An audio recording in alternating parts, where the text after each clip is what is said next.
Bonjour tout le monde, bonjour dans une nouvelle leçon à distance. Et comme vous voyez, ça va être une leçon d'orthographe. J'ai eu l'idée de commencer cette leçon par vous proposer de regarder un sketch ancien, en noir et blanc, d'un grand humoriste que j'adore personnellement, qui s'appelle Raymond DeVos. Le sketch s'intitule Quand. Comme j'avais autant dû dire à quand les vacances, je dis bon, ben je vais aller à Caen. Et puis à Caen, ça tombait bien, j'avais rien à y faire. Alors je boucle la valise et je vais pour prendre le car. Je demande à l'employé, je dis pour quand, quelle heure? Il me dit pour où? Ben je dis pour quand? Il me dit comment voulez-vous que je vous dise quand si je ne sais pas où? Je dis comment vous ne savez pas où est quand? Il me dit si vous ne me le dites pas. Je lui dis mais je vous ai dit quand? Il me dit oui mais vous m'avez pas dit où. Mais je lui dis, monsieur, je vous demande une petite minute d'attention. Je voudrais que vous me donniez l'heure des départs des cars qui partent pour Caen.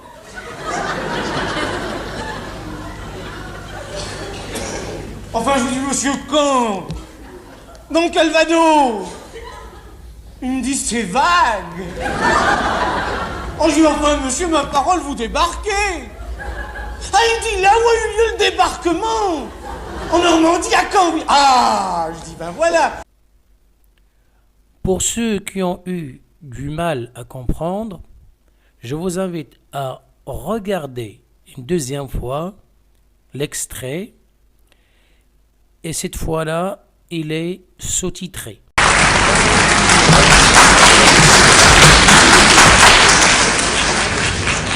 J'avais dit pendant les vacances, moi je fais rien. Rien, je veux rien faire. Je savais pas où aller. Comme j'avais autant dû dire à quand les vacances, je dis bon, ben je vais aller à Caen. Et puis à Caen, ça tombait bien, j'avais rien à y faire. Alors je boucle la valise et je vais pour prendre le car. Je demande à l'employé, je dis pour quand, quelle heure? Il me dit pour où? Ben, je dis pour quand? Il me dit comment voulez-vous que je vous dise quand si je ne sais pas où? Je dis comment vous ne savez pas où est quand? Il me dit si vous ne me le dites pas. Je lui dis mais je vous ai dit quand? Il me dit oui mais vous m'avez pas dit où? Mais je lui dis, monsieur, je vous demande une petite minute d'attention. Je voudrais que vous me donniez l'heure des départs des cars qui partent pour Caen.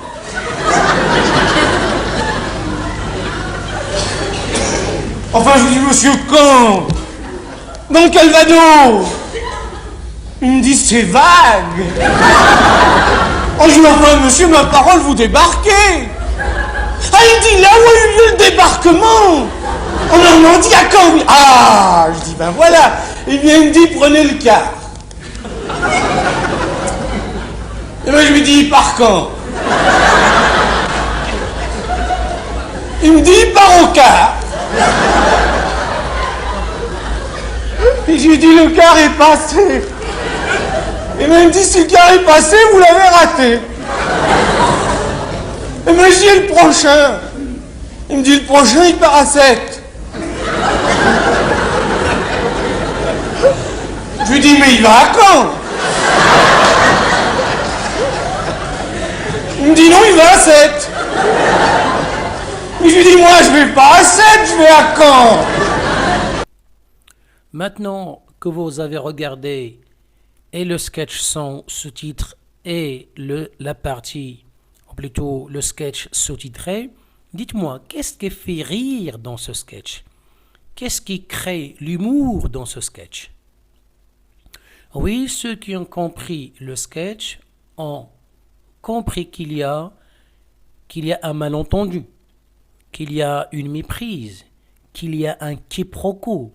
Rappelez-vous, on a déjà travaillé et on a déjà rencontré ce mot-là dans les fabliaux, surtout dans le fabliau es-tu là. Donc il y a un malentendu. Le voyageur qui parle d'une chose et l'employé qui comprend autre chose. Et de là vient le malentendu. L'un parle d'une chose et l'autre comprend autre chose. Bien sûr, on va préciser d'où vient exactement ce malentendu. Qu'est-ce qui crée cette méprise? En fait, ce qui crée cette méprise, ce sont ces deux mots-là. Quand et quand. Ce sont deux mots qui se prononcent de la même manière. Le premier quand désigne une ville française et le quand, bien sûr, en rapport avec le temps. Cet adverbe de temps. D'accord. Le premier demande à quelle heure part le car qui va à Caen. C'est comme s'il dit à quelle heure part le car qui va à Marrakech. Mais l'autre croit que le voyageur lui pose la question quand. Il lui dit comment voulez-vous que je vous dise quand si je ne sais pas où. Donc, pour simplifier les choses, ce qui crée le quiproquo, ce sont ces deux mots-là qui se prononcent de la même manière. Alors, comment appelle-t-on les mots qui se prononcent de la même manière? Réfléchissez un petit peu, c'est simple. Je devine déjà vos réponses. Je suis sûr qu'il y a des élèves qui ont répondu par dire que ce sont des homonymes. Et notre catégorie a répondu par dire que ce sont des homophones. Alors, sont-ils des homonymes ou des homophones? En fait, homonyme, homophone, ça dit la même chose. Qu'on utilise l'un ou l'autre, ça dit la même chose.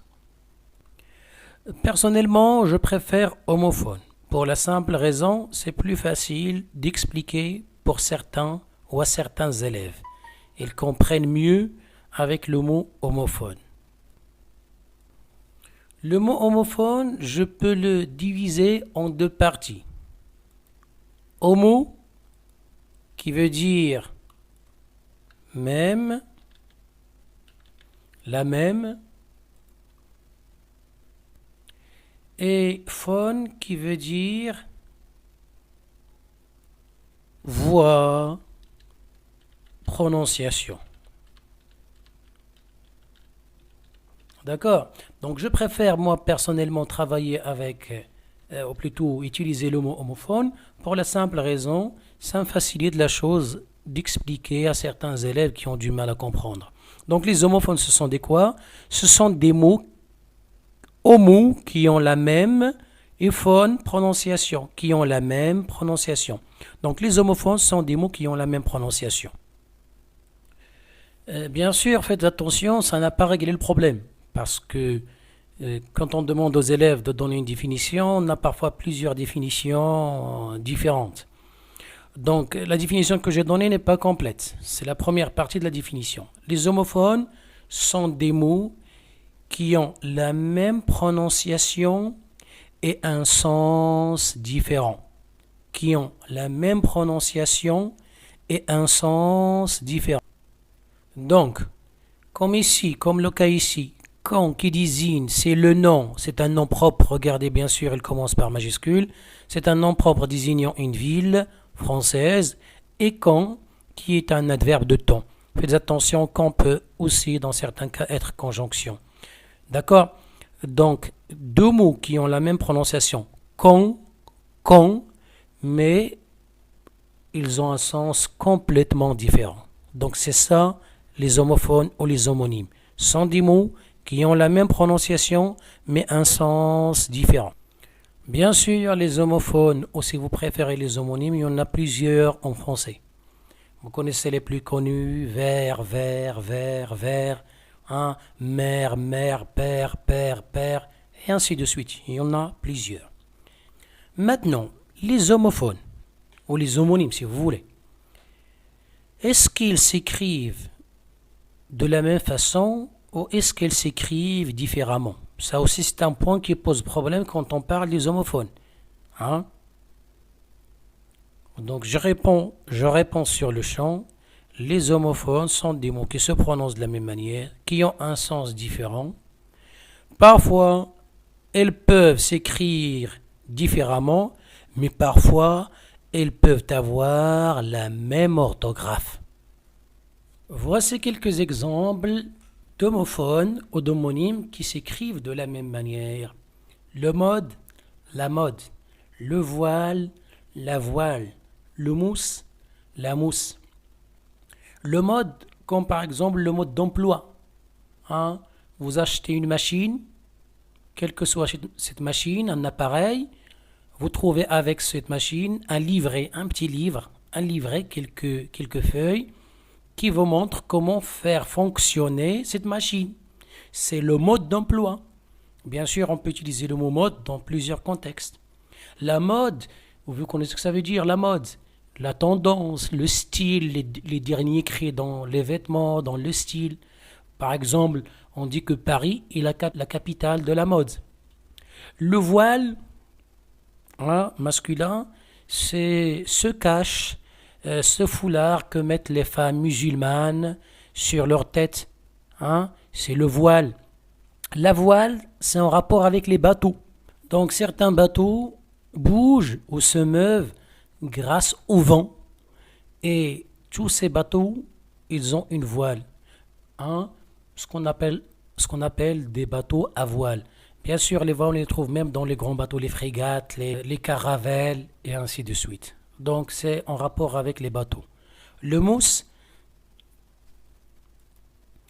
est un jeune marin. C'est quelqu'un qui travaille sur un bateau, mais c'est un jeune marin ou un marin apprenti qui commence dans le domaine de la mer. La mousse, elle a plusieurs sens. Ça peut désigner une plante.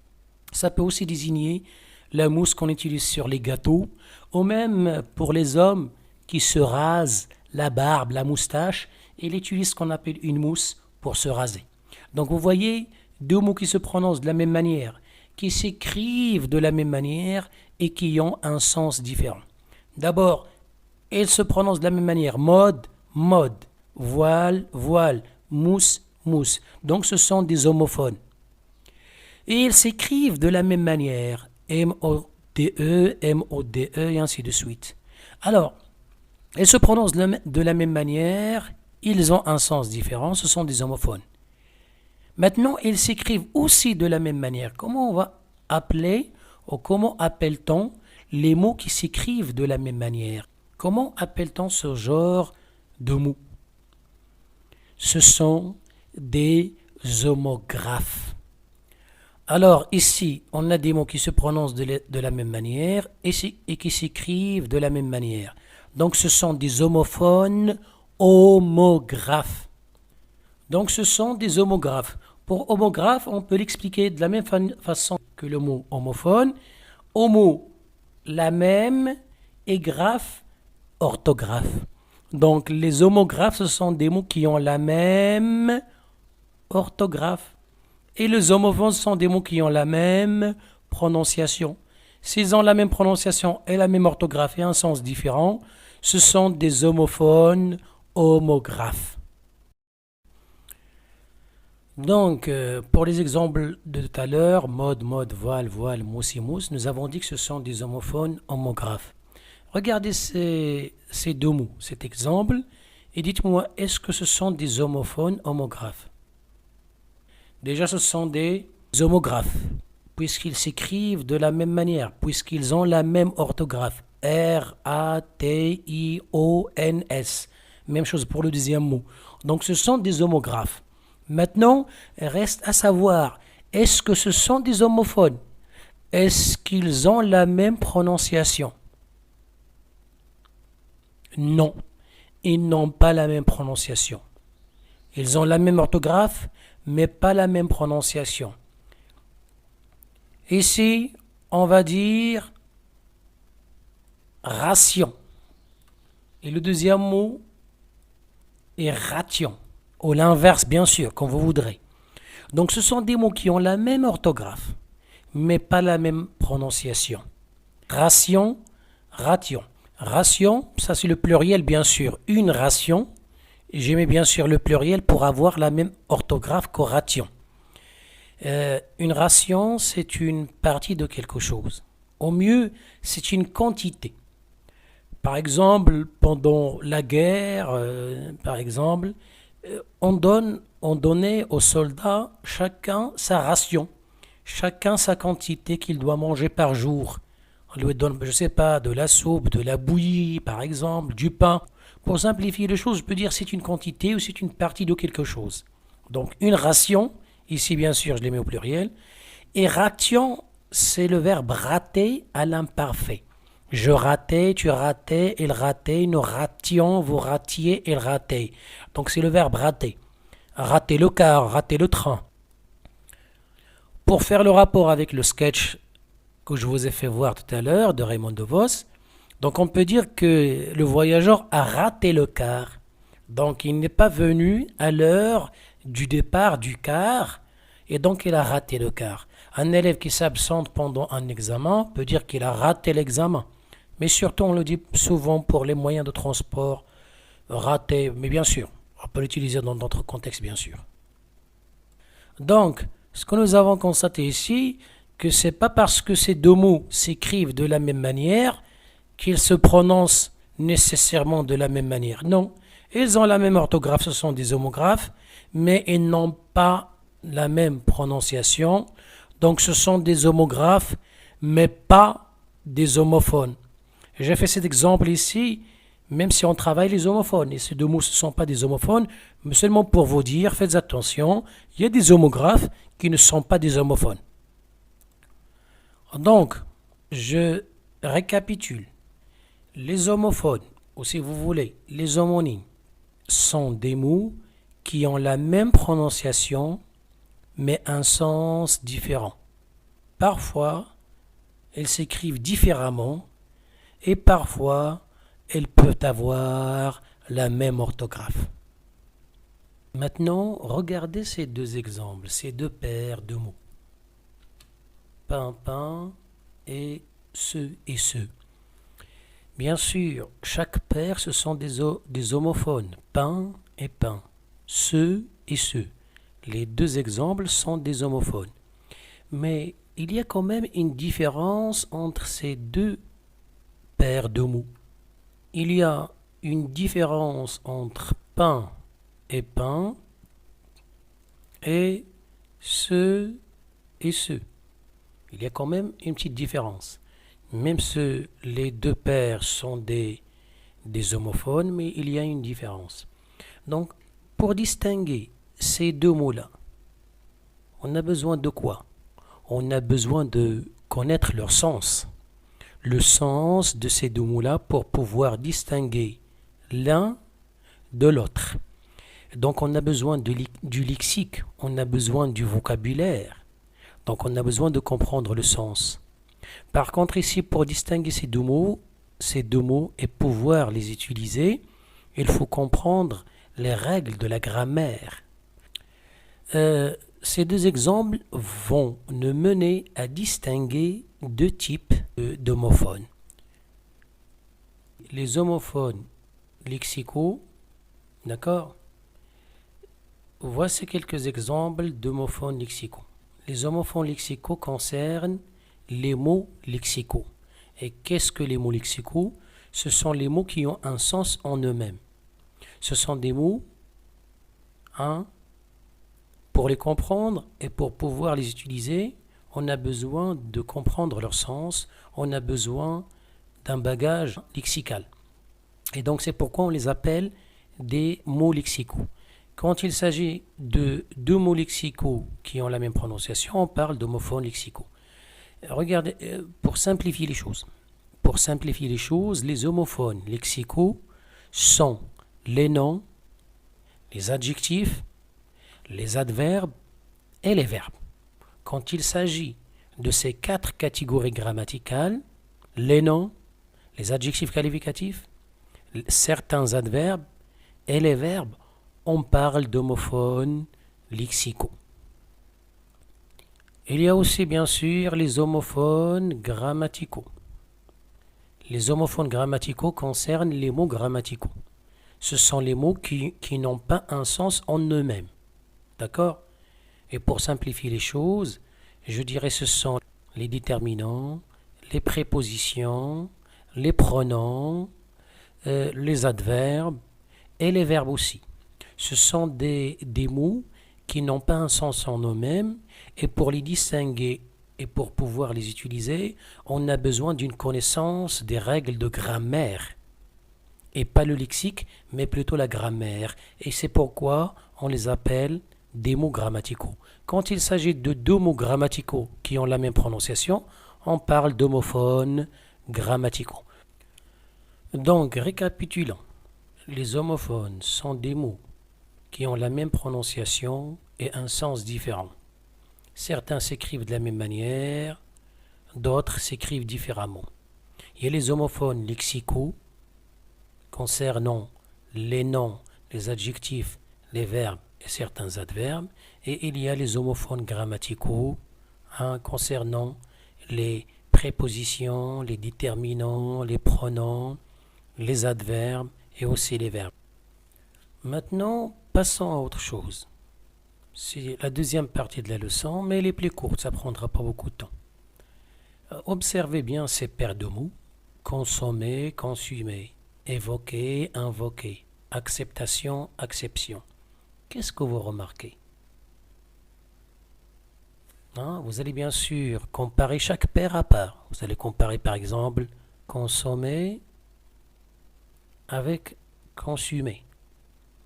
Chaque paire à part. Qu'est-ce qu'on peut dire? On peut dire que les 2 mots se ressemblent ou sont proches. C'est ça, vaut mieux dire ça. Les 2 mots sont proches dans l'orthographe et aussi dans la prononciation. Consommer, consumer. Mais ce ne sont pas des homophones puisqu'ils ne se prononcent pas de la même manière. Mais disons qu'ils sont proches sur le plan orthographe et sur le plan prononciation.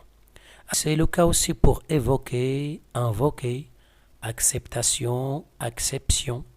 Bien sûr, je signale que les 2, consommer et consumer, ont un sens différent. Ça vaut aussi pour évoquer, invoquer, acceptation, acception. Alors, comment appelle-t-on ce genre de mots? On les appelle les paronymes. Donc, les paronymes sont des mots qui sont proches et dans la prononciation et dans l'orthographe, et bien sûr qui ont un sens différent. Et ce sont des mots qu'on peut confondre. Ça veut dire, parfois ça peut nous arriver par erreur, par inattention, d'utiliser acceptation à la place d'acception. Ils n'ont pas le même sens. Mais par erreur, par inattention, on peut confondre l'un à l'autre. Au lieu de dire invoquer, on utilise évoquer. Donc ça, parmi les critères pour distinguer les paronymes, ce sont des mots qu'on peut confondre. Par exemple, boire et voir ne sont pas des paronymes. Même s'ils sont proches dans la prononciation et dans l'orthographe, mais généralement, on ne va pas confondre boire avec voir. Un français, en tout cas, ne fera pas ça.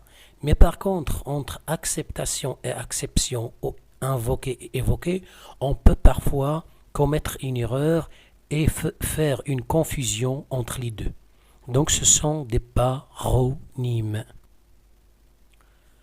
Donc, la leçon d'aujourd'hui, ce sont les homonymes et les paronymes. Sur ce, je vous dis au revoir et à bientôt.